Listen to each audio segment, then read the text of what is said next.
What up, guys? It's Umar Farouk here from TryonLeague, and the time is finally here. The NBA Finals, they start tomorrow night, and I mean, this is just like the dream matchup. I mean, you have the defending champions, the Miami Heat, with the best player in the game, the MVP LeBron James, going up against probably the best team overall in the past decade, the San Antonio Spurs, with future Hall of Famer Tim Duncan, possibly another future Hall of Famer in Tony Parker.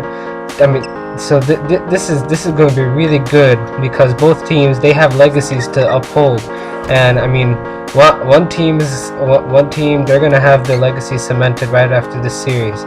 So let's get into it. There's a bunch of things we have to talk about this series. Who like the matchups, which ones are better for which team. So let's get into it. So the first thing I'd like to talk about is basically how each team got here. Miami beat the Pacers in 7, and the Spurs swept the Grizzlies. Now this means that the Spurs had by the time the finals start, they'll have at least about 9 days of rest, which for most teams wouldn't be good. But since this team is a little older, they're more experienced, they needed it because they can get their focus back. It's not really hard for them to do that, but for like a young team it would be hard because they kind of get a little complacent. So I think the Spurs will be fine in that regard. Now the Heat, they just came off a very physical series against the Pacers, but I really think that Game 7 where they just took over and really just annihilated the Pacers, I really think that they're going to carry that groove into the series, and it does help with the fact that they have home court advantage, so they'll be able to start off with, you start off with home court advantage. You get both home games first. I mean, I think that's really good for them. They don't have to travel or anything like that. So we'll see how rest and all that play into this series. But I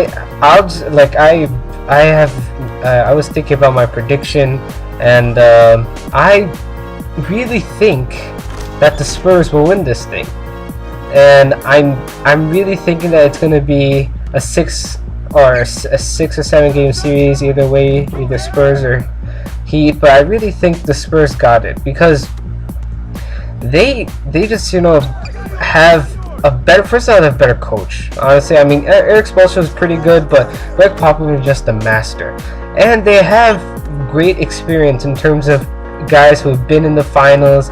And I mean, they have size, and the Heat have struggled with size. They struggled against the Pacers with Roy Hibbert, David West, and now you have to face against Tim Duncan, and you have to face against Tiago Splitter, who is not a scrub. This guy can play, and he showed it during the Memphis series. So I mean, the Heat are going to have a tough time with that. The thing that the Heat have that the Spurs don't is that because first of all, they have LeBron. LeBron's the MVP. He's just amazing, and he's going to do what he does. The thing that the Heat have is just that if Wade and Bosh, if they can get their act together, and if they can play well, just like the way they did in Game 7 of the Eastern Conference Finals, I mean, this team has, I mean, their big three is better than the Spurs' big three, talent-wise, obviously, because Spurs' big three is so much older. But it all depends on whether Dwayne Wade and Chris Bosh, if they really play well. Because if they don't, then I don't think Miami doesn't even have a chance. The Spurs might actually win it at 5 if Wade and Bosh do not play well. They need to play well for the Spurs, because the Spurs, they know how to play defense. They know, I mean, they've already scouted this team for a while. I mean, they had 9 days. That's enough time to look at the Heat and realize what are their weaknesses, what are their strengths. And really, the Pacers showed a lot of weaknesses on the Heat. They don't have their worst rebounding team in the league. Dwayne Wade is off right now. Ray Allen just caught on fire Game 7. Who knows if that could be able to continue. So really, the Spurs know what they're going to face. The Heat, I mean, they finish the series now. They have to come back, look at the Spurs, and the Spurs are very complex. They run a lot of different screen and rolls for Tony Parker. And I mean, it's not like the big men are being like posted up and then they're going up for hook shots. The big men are setting screens, then running, and then getting easy layups off of passes from Tony Parker, Manu Ginobili, Danny Green, Kawhi Leonard, whoever's ball handling. So that's going to be really interesting. It's going to be really interesting how the Heat guard it. And I mean,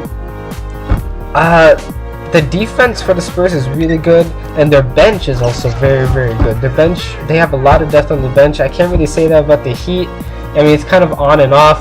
The one thing that the Spurs can't do is let Chris Anderson go crazy, because if Chris, especially when they're playing in Miami, because if Chris Anderson goes crazy, the crowd goes crazy, the whole Heat team gets like, you know, inspired by him.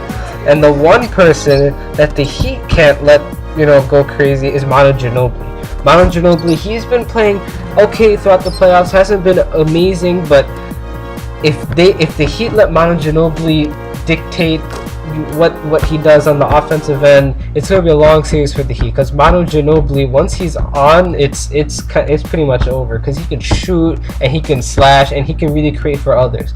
So yeah, I'm picking the Spurs to win in 7 games, but I wouldn't be surprised if the Heat win either in 7 games. I do think it's going to be that long of a series, but I'm really looking forward to the series. Let me know what you guys think about the series in the comments. Please share this channel. You could share this channel on your Facebooks, Twitter, whatever, and please leave a comment and subscribe if you haven't subscribed yet. Tell others to subscribe, and see you soon. So long.